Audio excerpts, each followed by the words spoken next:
one of the world's oldest and longest ruling autocrats, routinely spending months in a luxury hotel in Switzerland while his African country slides into violence and chaos. But 85-year-old Paul Biya, the President of Cameroon, is not yet ready to retire. Mr. Biya, who has dominated his Central African homeland for the past 36 years, announced on Friday that he will be a candidate in the October presidential election, seeking a seventh consecutive term in office. His announcement came just hours after Amnesty International had identified his soldiers as the perpetrators of a horrific massacre in which 4 women and children were killed. Video clips of the slayings have circulated widely on social media. The government has denounced the video as fake, but Amnesty says it has gathered credible evidence that soldiers are responsible for the massacre. Extensive analysis of the weapons, dialogue and uniforms that feature in the video, paired with digital verification techniques and testimonies taken from the ground, all strongly suggest that the perpetrators of the executions are Cameroonian soldiers, Amnesty said on Friday. The government's hasty denials cast serious doubt over whether any investigation will be genuine, it said. Human rights groups have documented dozens of cases of torture and killing by Cameroon's military, which is engaged in a brutal war against Anglophone secessionists in one region and against the Boko Haram extremist militia in another region. Mr. Biya, who has spent an estimated $182 million of state money on his private travels since becoming president, said his decision to seek another term is merely a response to the demands of his citizens. "I am willing to respond positively to your overwhelming calls," he told the nation on Twitter on Friday. "I will stand as your candidate in the upcoming presidential election." His opponents have called him the president of the Hotel Intercontinental because of his well-known preference for the 5-star hotel in Geneva.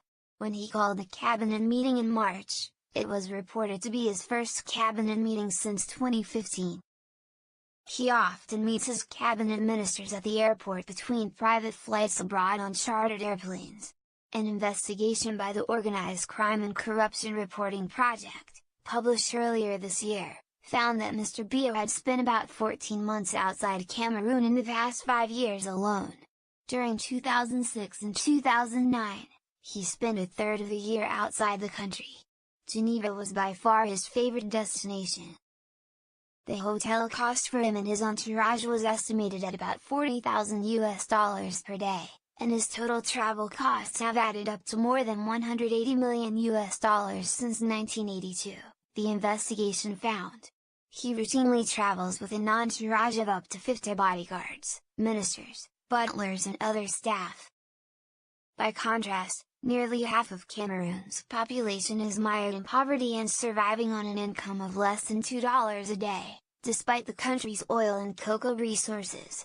Mr. Biya, who amended the constitution in 2008 to eliminate term limits, has been intolerant of dissent. Last year, facing protests in the English-speaking regions of the country, he shut down the internet for 93 days in the regions. His government had complained that social media is a dangerous social pandemic and a new form of terrorism. After the toppling of Robert Mugabe as the president of Zimbabwe last year, Mr. Biya is the second longest ruling president in Africa. Only the president of Equatorial Guinea, Teodoro Obiang Nguema Mbasogo, has held office for longer.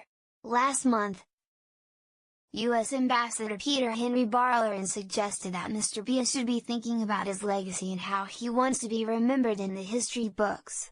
He said Mr. Biya should consider following in the footsteps of Nelson Mandela, who retired from South Africa's presidency at the age of 81.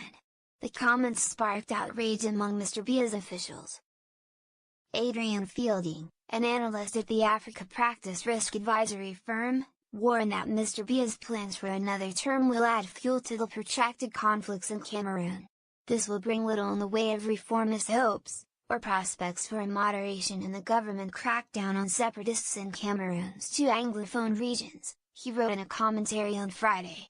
More likely, Biya's candidacy will drive a further uptick in unrest.